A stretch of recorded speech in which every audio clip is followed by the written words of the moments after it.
Welcome to the deep dive. Today we're really digging into a world where art, history, and believe it or not, geology all kind of weave together. Mm-hmm. We've got this unique collection of sources in front of us. Everything from the practical side of a family carpet business to some really deep, almost academic looks at a specific type of rug. Right. And our goal, our mission today, it's to pull out those really essential bits of knowledge and give you a shortcut, basically, to getting genuinely clued up on these incredible pieces. Yeah, a way to really understand what makes them tick. Exactly. So our focus is handcrafted rugs from this one particular region in Iran. It's really celebrated for its amazing craftsmanship, these captivating designs. And they're much more than just something for the floor, aren't they? Totally. They're like woven stories, pieces of cultural heritage. Yeah. And as we're going to find out, surprisingly tough investments, too. Our sources mix that practical, real-world stuff with the rich history.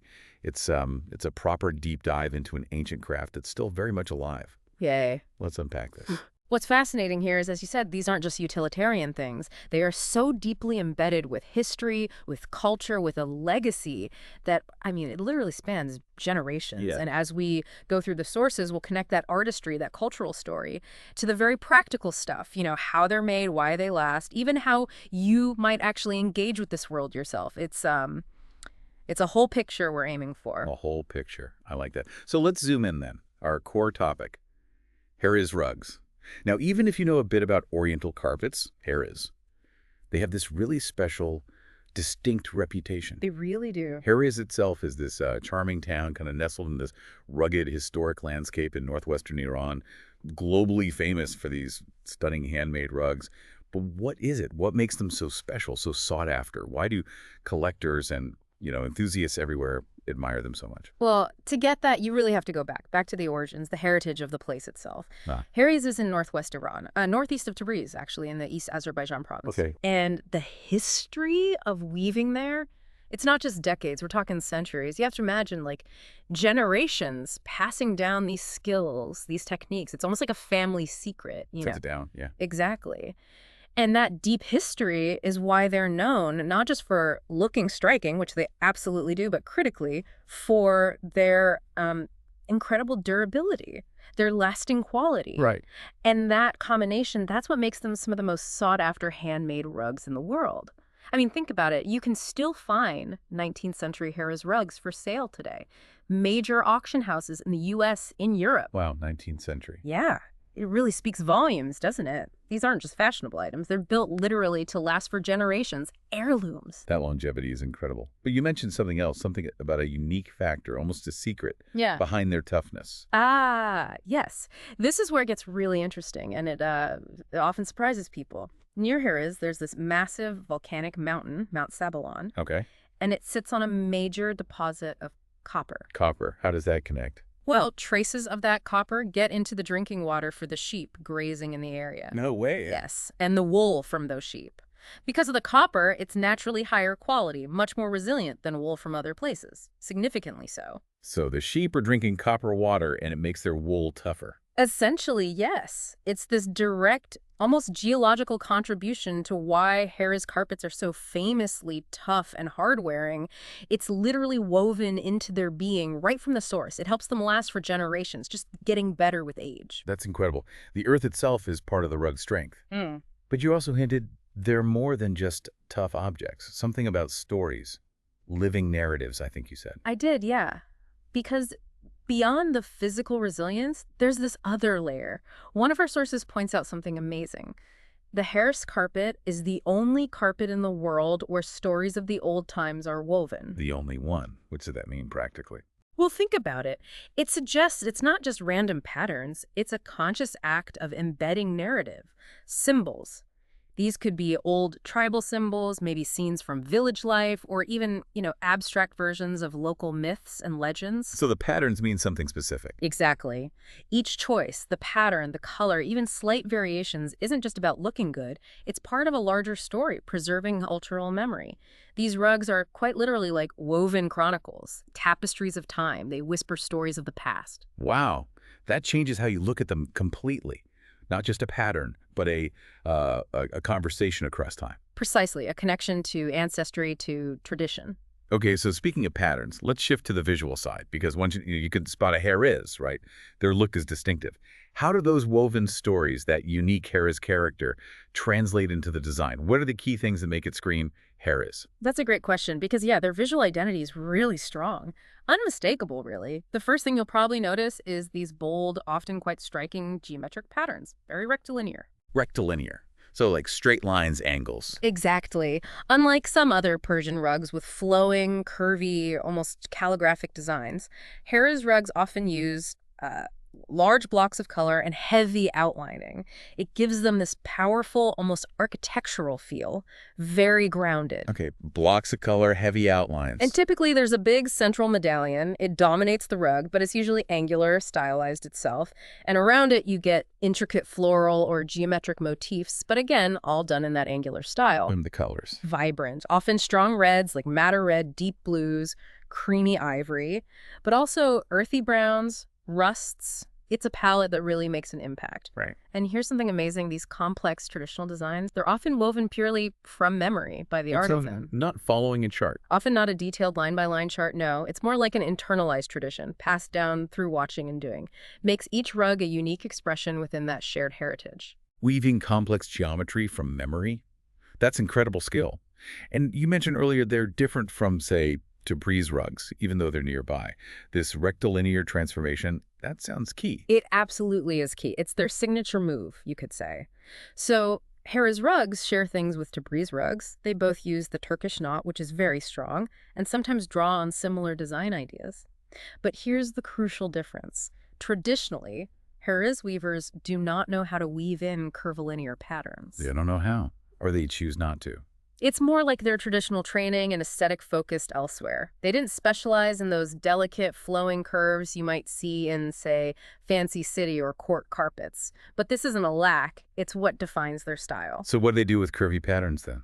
Ingeniously, they adapt. They take the flowing arabesques, the floral scrolls found in classic Persian designs, and they translate them into, as the sources say, perpendicular, horizontal, and diagonal lines. Ah, okay, like translating curves into straight lines and angles. Exactly. Imagine trying to write cursive using only straight lines.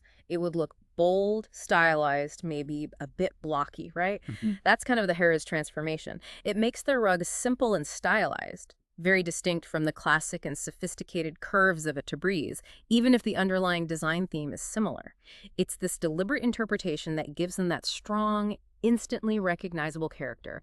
Collectors love that boldness. That makes perfect sense. It's an artistic choice born from a specific skill set. Okay, so we've got the look. What about the actual construction, the materials, the knots, the things that make them last so long? Absolutely vital. The materials and construction are fundamental to their longevity. Heriz weavers use high-quality materials, mainly durable wool, sometimes silk and older or finer pieces. The pile is mostly maku wool, known for its strength. And remember, the best Iranian wool is produced from mountain sheep. Which links back to that copper in the water. Exactly. That resilient fiber is the starting point. Then, the knotting technique. They use the Turkish symmetrical knot. It's a very strong, robust knot, perfect for creating robust and long-lasting rugs. Turkish knot. These are all hand-knotted painstakingly on a vertical loom. The foundation, the up and down threads called the warp, and the side-to-side threads called the weft are usually made of strong cotton, so the base is sturdy too. Right.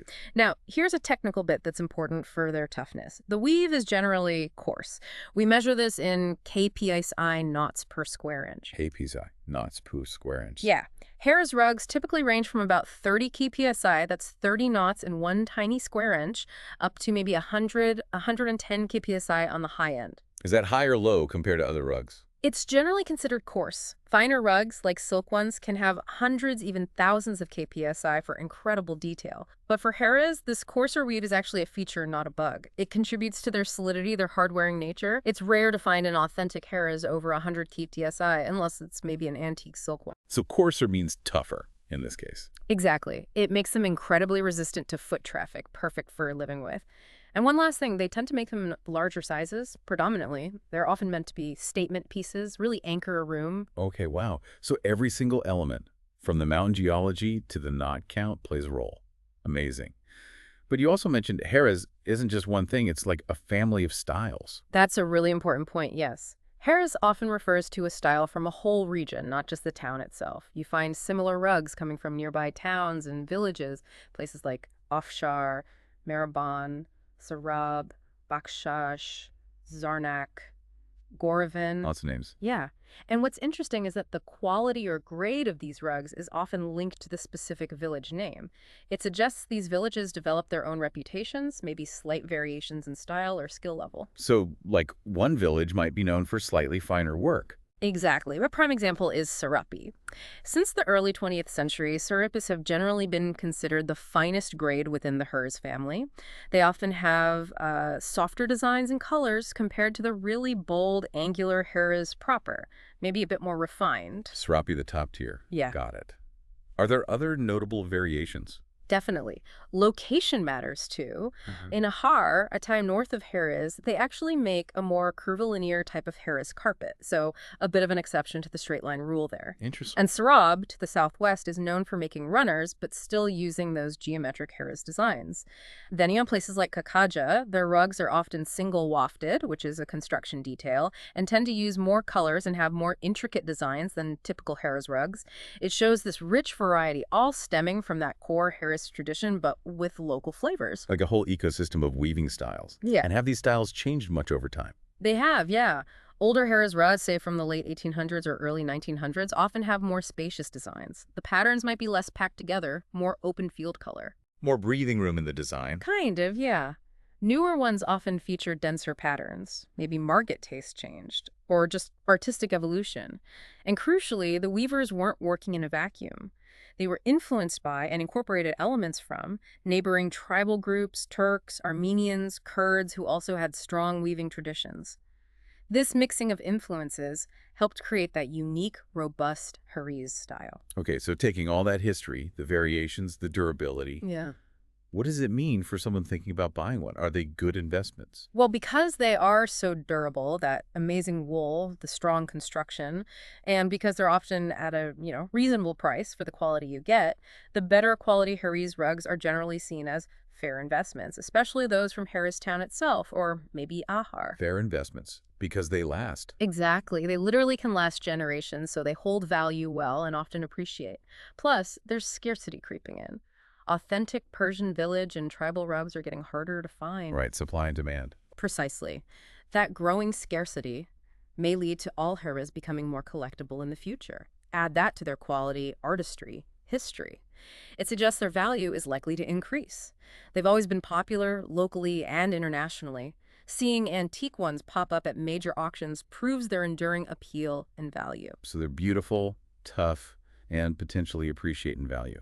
Quite the package. It really is. And even today, Heriz designs inspire modern rug production globally. People still love that look, sometimes even using traditional vegetable dyes again. It's a timeless aesthetic. It absolutely sounds like it. Okay. So it's clear owning one is special, but for listeners maybe just getting into this thinking, wow, this is fascinating, but where would I even start? How do you engage with this world? Our sources actually gave us a great real-world example, didn't they? Babak's Oriental carpets. They did, and it's a perfect illustration of how you can connect with this. Finding genuine expertise is so important. Babak's is a family business steeped in this knowledge. Dr. Hushang Rizwani, the father, built a reputation over 35 years in Austria. Now he brings that deep experience to Victoria and Vancouver here in Canada. Decades of experience. Absolutely. And his son, Babak Rizwani, runs the Victoria showroom. He literally grew up in the business. It's in his blood. So he has this vast knowledge, especially of Persian carpets like Heriz. And importantly, he's passionate about sharing that knowledge, the history, the techniques, the investment side, what makes a quality rug. That's key, isn't it? Someone who can actually explain it all. Invaluable, especially when you're considering something significant or maybe need advice on a piece you already own. So it's more than just a shop. It's like an educational resource, too. What kind of practical services do places like Babak's typically offer? Well, beyond the expertise, they offer a whole range of things. Obviously, they sell carpets and they offer worldwide shipping, which is great, but also crucial services like proper carpet repair and cleaning, essential for preserving these pieces. You definitely wouldn't want to clean to Heriz the wrong way. Oh, absolutely not. They also do appraisals if you need to know the value of a rug. They might have a trade-in or purchasing service if you're changing your collection. They provide info sheets on their carpets so you know what you're buying. Things like free local delivery or even letting you try a rug at home first, trials at no obligation, are huge benefits. Trying it at home, that's great. Yeah, seeing it in your space with your light and just having knowledgeable staff you can talk to. It creates a supportive way in, whether you're a seasoned collector or just starting out. For anyone interested, Bobak's is on Fort Street in Victoria, BC. We can put the exact details in the show notes. Perfect. That really bridges the gap between the history and actually owning or caring for one of these pieces. Okay, let's bring this back to the source then. We've talked rugs, design, wool, even buying them. But what about Heriz itself, the town? How does understanding the place, the origin, deepen our appreciation? Does it change how we see the rug? Oh, absolutely. Understanding the context of Heriz really adds another dimension. It stops being just an object and becomes a reflection of a specific place and people. It's a small town, yes, in the Iranian mountains, but it has this unique history and culture that feeds directly into the weaving. How so? Well, the area is Turkish-speaking, for one. The villages look distinct mud walls, flat roofs where they stack hay. It paints a picture of rural life. And remember, it's agriculturally poor land, but the high altitude is great for sheep rearing. Which brings us back to the amazing wool again. Exactly. It all connects. The land, the sheep, the wool, the rug. And if you were to visit, Heriz has attractions that tie right into this story. The Heriz Bazaar, for example, a bustling market where you can actually watch weavers working. See them making the rugs. Yeah, imagine seeing that skill firsthand. The rhythm, the colors coming alive. And of course you could find a genuine Heriz there, not just a purchase, but a real connection, a treasured memento of the place. That'd be special. And then there's Mount Sabalon, the volcano, source of the copper, stunning views, hiking. You can experience the landscape that shapes the materials. And nearby, something like the Ahar Historical Bridge shows the deep history of the region, the centuries of craft and trade these rugs are part of. Right. It connects the craft to a longer timeline. Precisely. And if you're thinking of going, the climate is semi-arid warm summers, cold winters. Spring and autumn, April to June or September to November, are apparently the best times. Mild weather for exploring. A trip there offers this rare glimpse, as one source put it, into the world of weaving, the people, the tradition. It makes the rug feel alive, connected. What an amazing journey we've covered today. Seriously deep. We've gone from the almost secret strength of Heriz rugs, hidden in that copper-infused wool, to their unmistakable look, that bold, angular style born from translating curves into straight lines. We could probably spot one now. Hopefully. We touched on their history, finding 19th century pieces still around, the idea that they weave in stories of the old times, more than just decor. Much more. We navigated the whole Heriz family, Sarab, Ahar, the variations, and why they're seen as pretty solid investments, especially as authentic pieces get scarcer. Right. Then we saw how places like Bobak's provide that crucial link, the expertise and service to actually engage with these pieces. And finally, we landed back in Heriz itself, picturing the weavers, the landscape, understanding how the place is intrinsically part of the art. A Heriz rug really is history, art, tradition, landscape, all rolled into one. It truly is. And, that leaves us with a rather interesting thought to mull over, doesn't it? If something like a rug, something we walk on, can hold so much the ingenuity of people, the influence of the land, last in generations because of the soil, the water, the skill, well, what other everyday things around us might have equally profound hidden stories? What might you, listening now, discover about the origins, the real essence of other things you value if you decided to do your own deep dive into their story? It's a reminder, I think, that real beauty, real lasting value, often has roots much deeper than we first realize.